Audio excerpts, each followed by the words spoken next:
Youssef Indy, bonjour. Bonjour. Vous êtes écrivain, conférencier, historien des religions et géopolitologue, spécialiste du messianisme et de ses implications historiques. Vous êtes aussi l'auteur de nombreux articles de prospective sur les relations internationales. Vous êtes le cofondateur, avec Pierre-Antoine Plaquevent, du cercle de réflexion du laboratoire d'idées Strategica, qu'on trouve sur strategica.fr.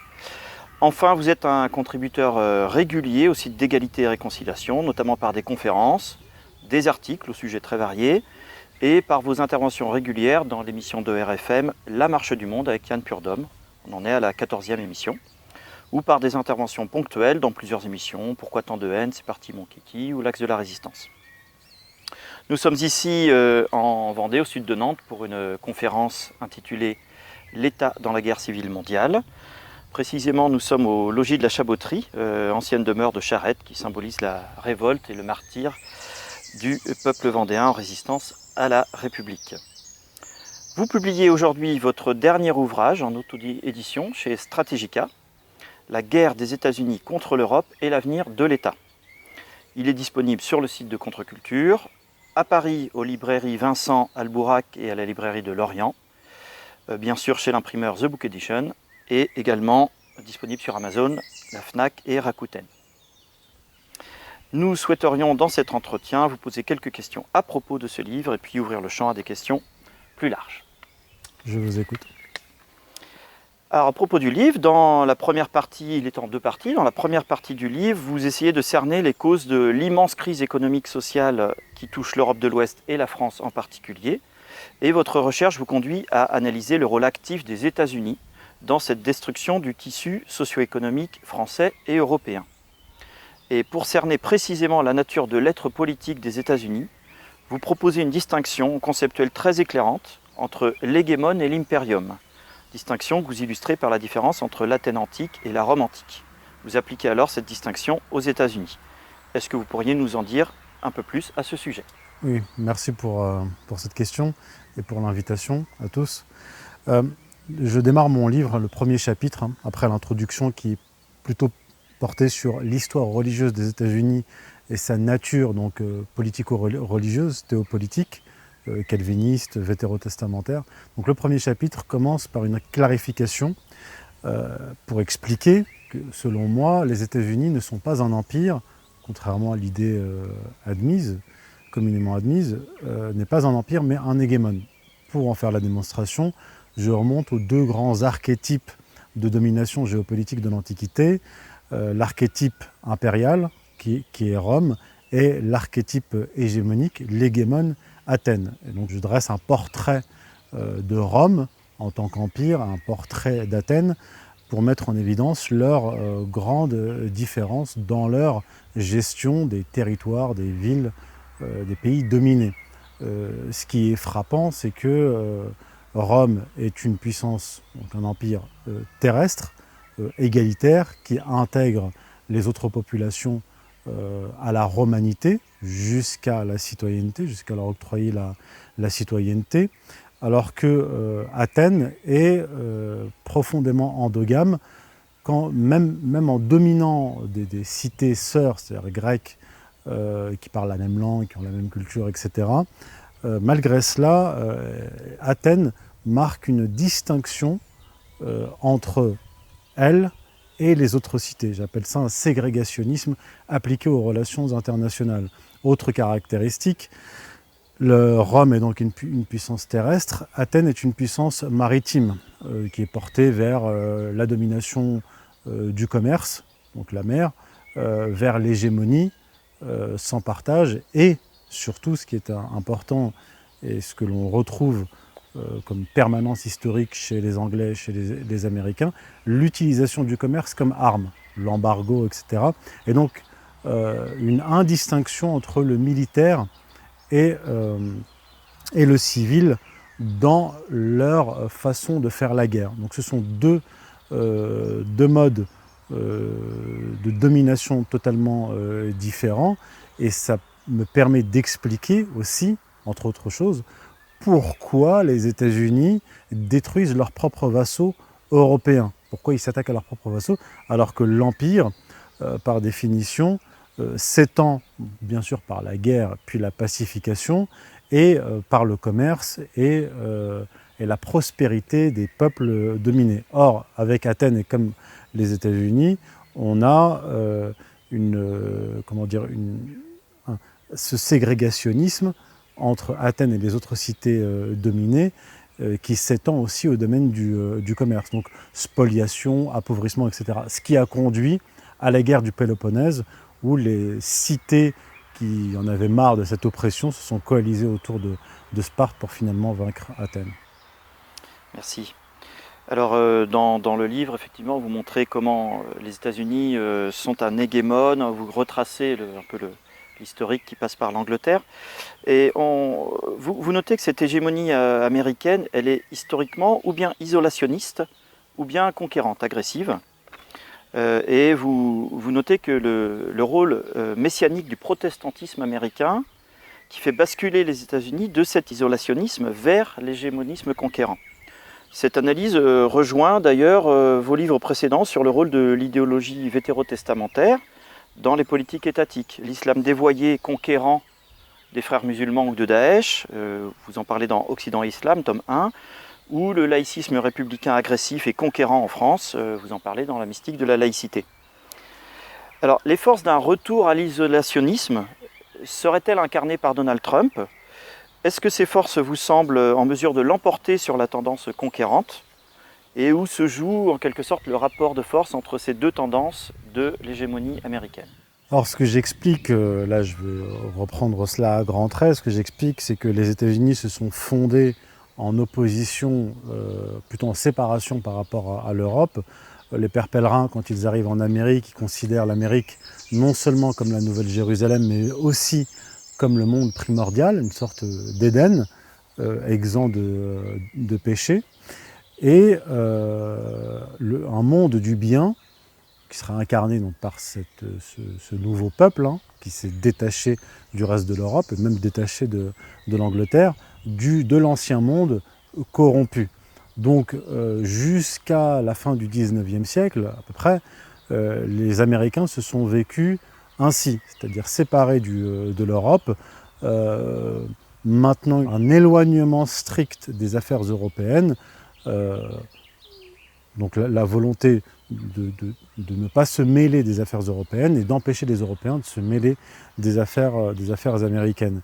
Mais disons la structure messianique des États-Unis depuis leur origine a fait basculer la géopolitique américaine de l'isolationnisme, donc le monde de la pureté séparé du monde ancien corrompu, à un renversement vers le pan-interventionnisme, un renversement qui a à voir avec le messianisme. C'est l'idée que nous, le monde du bien, nous, le nouveau peuple élu, nous allons sauver le monde, apporter la rédemption au monde en imposant la liberté, le libéralisme. Ce sont par exemple les mots de Woodrow Wilson.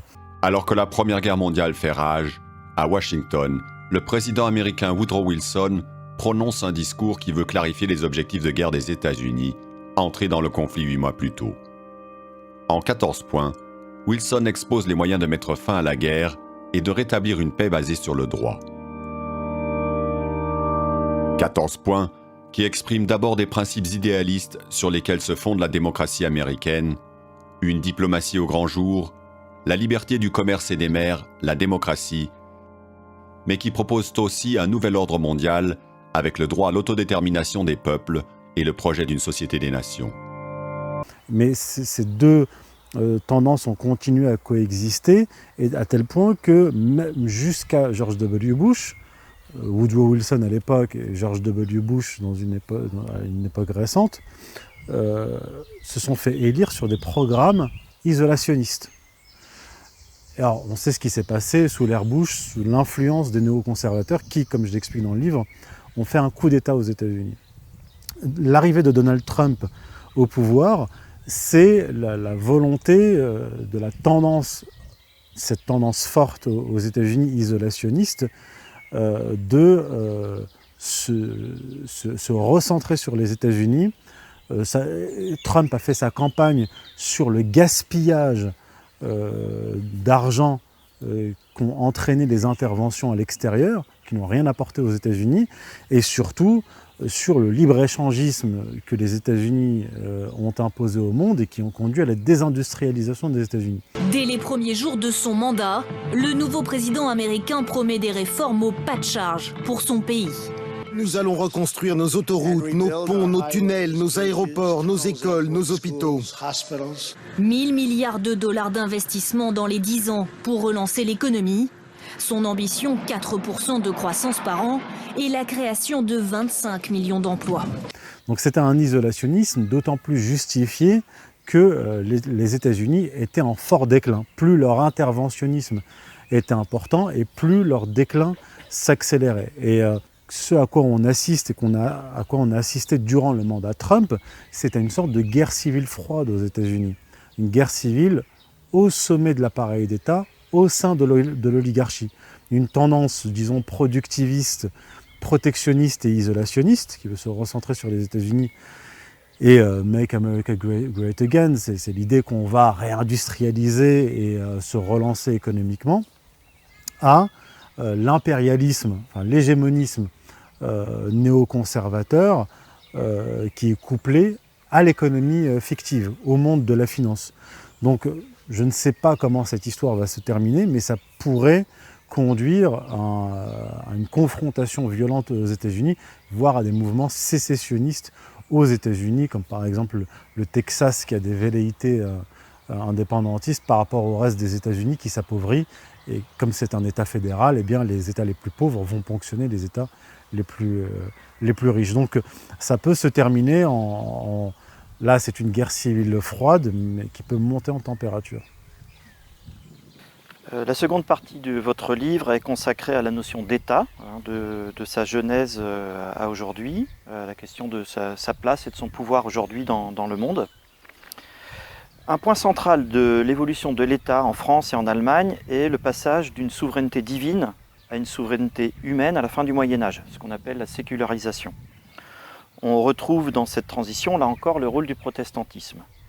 Comment cette transition, cette sécularisation s'est-elle réalisée ?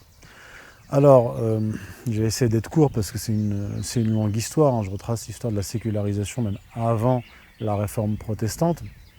Mais ce qui s'est passé avec la réforme protestante, la révolution protestante plutôt, c'est qu'elle a déclenché une guerre civile européenne, une guerre civile continentale entre protestants et catholiques.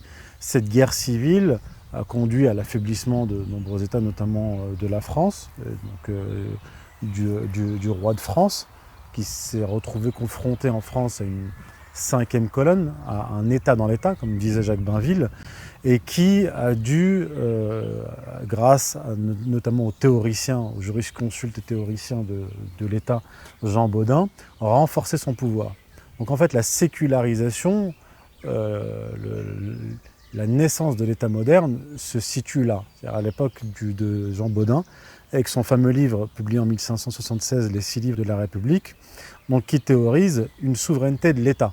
Donc en fait, c'est un catholique qui admet bien sûr que la loi du prince doit être conforme à la loi divine, mais qui est très influencé par le droit romain et qui, d'une certaine façon, va revenir à l'époque romaine, à l'époque de la République romaine, mais aussi, je ne vais pas rentrer dans le détail ici, j'explique dans le livre, la période impériale joue un rôle très important, en ce qu'il va opérer un transfert de souveraineté de Dieu à l'État, donc à la nation.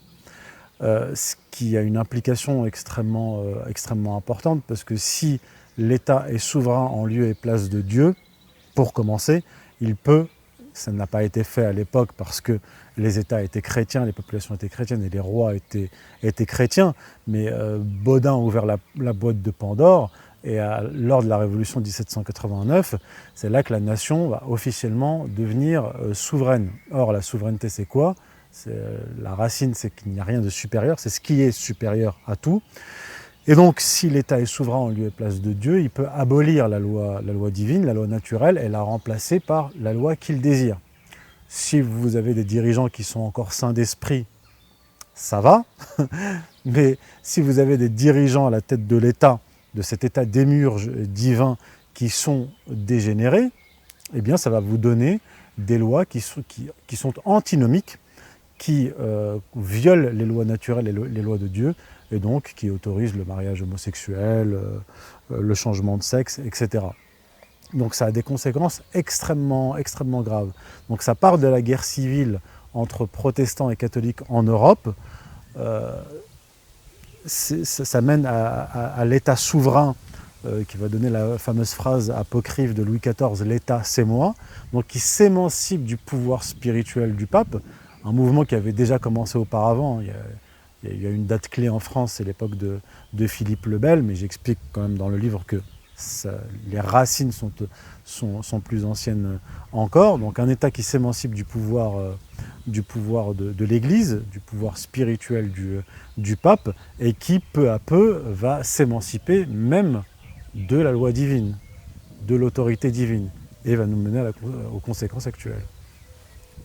Alors justement, les conséquences en France de la destruction de l'Europe par l'hégémonie occidentale via l'Union européenne sont de plus en plus graves pour les populations qui souffrent économiquement et sociétalement. Vous venez d'en parler. Vous affirmiez déjà dans Du Brexit aux Gilets jaunes que la révolte populaire sera inéluctablement violente au sens de Georges Sorel, et vous reprenez cette thèse à la fin de votre ouvrage en rappelant que cette révolte déclenchera peut-être l'activation de l'article 36 de la Constitution, c'est-à-dire le transfert du pouvoir à l'armée.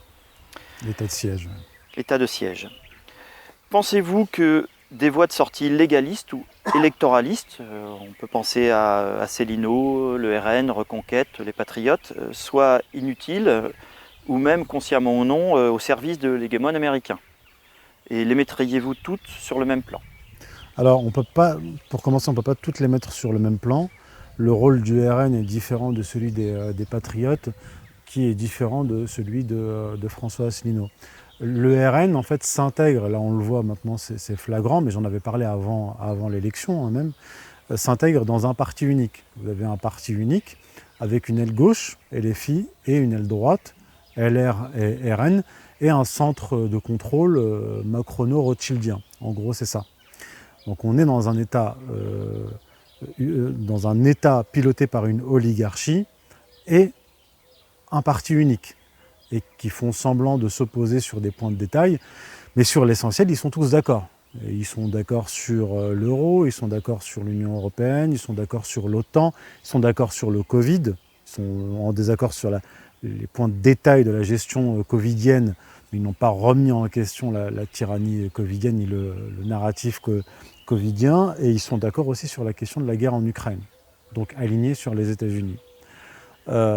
François Asselineau, c'est autre chose. François Asselineau, il a créé un parti qui est basé sur un programme clair, sorti de l'euro, sorti de l'UE et sorti de l'OTAN. Donc il a été ostracisé, je ne vais pas en faire, lui il l'explique déjà très bien en long, en large et en travers. Mais cette proposition-là, qui est, disons, minoritaire dans le champ politique et donc qui a très peu d'écho dans la population, présente un danger pour le pouvoir, et effectivement, pas un danger immédiat, mais un danger, disons, à terme, et pour neutraliser cette force résiduelle qui peut monter en puissance au fur et à mesure que la crise s'aggrave, eh bien, on fait d'autres positions quasiment similaires. Et c'est là que les patriotes de Philippot jouent un rôle. C'est-à-dire qu'au lieu de rejoindre Asselineau pour le renforcer, il va créer son parti et ainsi de suite. Et ça fait une multitude, comme l'explique Asselineau, une multitude de petits partis souverainistes qui proposent plus ou moins la même chose, ce qui est une garantie pour le pouvoir de continuer à régner en divisant, notamment sur ces questions-là. Monsieur Philippot de Bourgoin, il est aussi sur le Brexit. Est-ce que vous envisagez à ce stade une alliance avec Asselineau ou pas du tout? Vous avez quelques thèmes en commun? Oui, bon, là, attendez. M. Philippot est sur le Frexit, ça ne m'a pas échappé. C'est le même qui ne m'a pas échappé que lorsqu'il a créé son parti politique, il y a 10 ans après que j'avais créé le mien, il a jugé bon de créer le sien. Bon, en reprenant 90% de ce que je disais. Pour l'instant, si vous voulez, j'ai pas de raison d'envisager des alliances avec quiconque parce que je porte un discours qui qui a des points communs certes évidents avec notamment M. Asselineau et d'autres sur d'autres sujets, mais qui en même temps porte des points différents. Maintenant, les voies légalistes, les voies électorales sont de toute façon sans issue à l'heure actuelle, puisqu'on est entré dans un système totalitaire. On est dans un état d'exception. L'état d'exception qui se nourrit du terrorisme, de la pandémie, etc., donc qui se justifie ainsi, et qui permet, dans ce pseudo-combat contre le terrorisme, la pandémie, etc., d'instaurer un état totalitaire. On a vu avec le terrorisme les lois sur le renseignement, l'équivalent du Patriot Act, on a vu durant la période covidienne la législation sur le flicage, etc., une biopolitique totalitaire qui vous contraint, qui prend le contrôle de vos corps. On nous parle de liberté de la femme, de son corps, etc., mais on ne parle pas de la liberté de se faire injecter ou pas un produit expérimental. Et là encore, il y a quelques jours, je crois que c'est le Sénat qui a avalisé une loi autorisant l'État à allumer les micros et les caméras de nos téléphones pour nous espionner. Donc on est dans un système totalitaire qui est permis par un état d'exception. L'état d'exception, c'est la levée, la suspension de la Constitution ou d'une partie de la Constitution. État d'exception qui est permis par des guerres contre des ennemis invisibles, microscopiques, ou des ennemis comme la Russie. Ça permet d'élargir le système totalitaire, de prolonger l'état d'exception et de maintenir la population dans ce système-là totalement verrouillé. Donc effectivement, on peut pas, un parti comme par exemple celui d'Asselineau ne peut pas se plaindre d'être ostracisé, de ne pas passer dans les médias, puisqu'on est dans un système totalitaire qui de toute façon ne va pas alimenter une opposition radicale. Ils vont alimenter ce que j'appelle une opposition autorisée, ce que Xavier Poussard appelle le contrôleur d'opposition. À la fin de votre livre, vous mentionnez longuement et dans le détail la guerre de l'OTAN contre la Russie en Ukraine. Ce conflit est une expression contemporaine de l'hégémonie états-unienne en perdition qui préfère emporter dans sa chute ses vassaux plutôt que de se retirer. Avez-vous une prospective à proposer sur ce conflit OTAN-Kiev-Russie ? Alors, ce qui est certain, c'est que le régime de Kiev va perdre cette guerre. Ça, c'est évident. En perdant cette guerre, c'est l'OTAN qui perd cette guerre face à la Russie. L'OTAN, donc en fait, c'est les États-Unis qui ont contraint les nations européennes au sacrifice économique. Donc à un moment donné, si vous sacrifiez votre économie, la vie de vos concitoyens pour une guerre qui est présentée comme une guerre juste, mais qui est finalement perdue, eh bien, à un moment donné, il va y avoir des comptes à rendre. Les populations européennes vont demander des comptes à leurs dirigeants qui les ont conduits dans une guerre contre une puissance nucléaire, une guerre qui est présentée juste. Le problème, c'est que si vous lancez une guerre que vous déclarez juste, vous entrez dans le domaine du religieux. On est d'accord. Mais si vous perdez une guerre juste, une guerre donc, qui est fondamentalement religieuse, ça signifie que Dieu n'est pas avec vous, mais contre vous. Ça veut dire que vous êtes dans le côté, si vous êtes du côté du perdant, c'est que vous êtes du côté du mal. C'est ça le message implicite. Ça va avoir aussi des implications. Maintenant, du point de vue européen, du point de vue de l'OTAN, qui est lancé dans cette course suicidaire, on peut imaginer que la Pologne sera la prochaine sur la liste à être sacrifiée. Les États-Unis pourraient très bien pousser la Pologne, comme les dirigeants polonais l'ont annoncé, à récupérer une partie du territoire ukrainien et même à envoyer leur armée sur le territoire ukrainien pour combattre l'armée russe.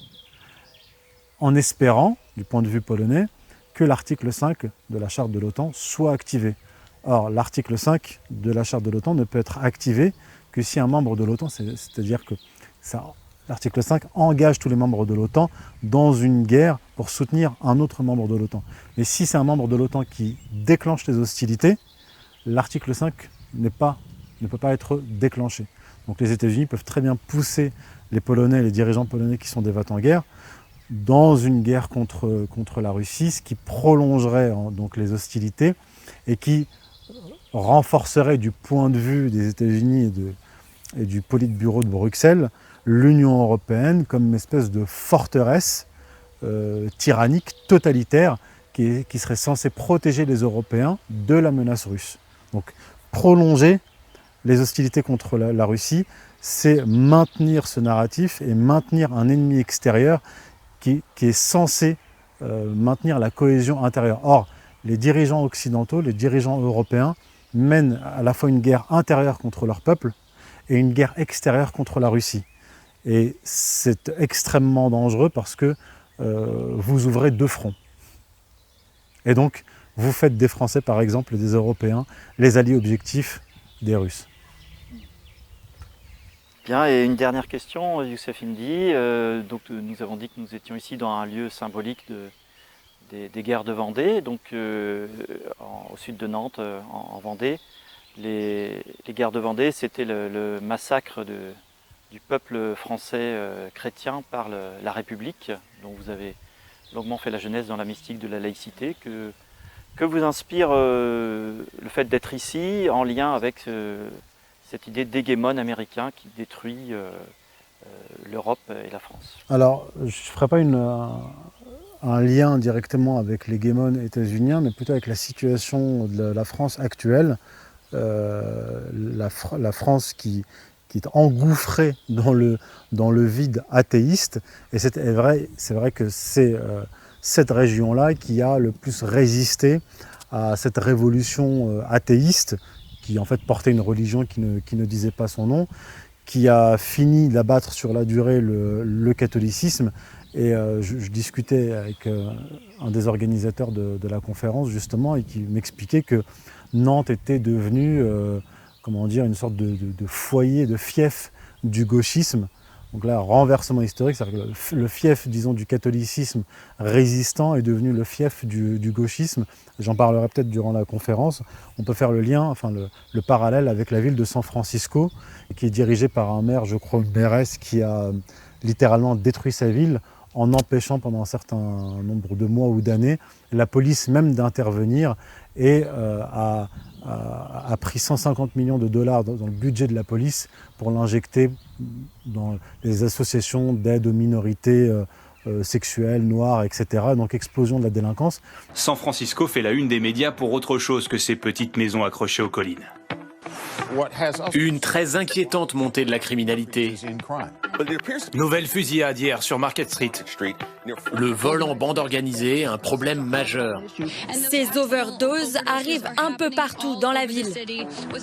Selon la droite américaine, la ville serait victime du laxisme des autorités qui auraient laissé la pauvreté et l'insécurité s'installer dans la rue. Mais ce qui est frappant, c'est l'anomie qui conduit à l'antinomisme. Et j'ai l'impression que c'est cette région qui a été le cœur résistant catholique contre la révolution athéiste et nihiliste est devenue à son tour une sorte de fief du nihilisme, c'est-à-dire de l'anomie, l'absence de la loi, et qui conduit à l'antinomisme, c'est-à-dire des drapeaux LGBT partout et la dégénérescence complète. Place du commerce à la croisée des tramways, c'est l'hyper-centre-ville de Nantes.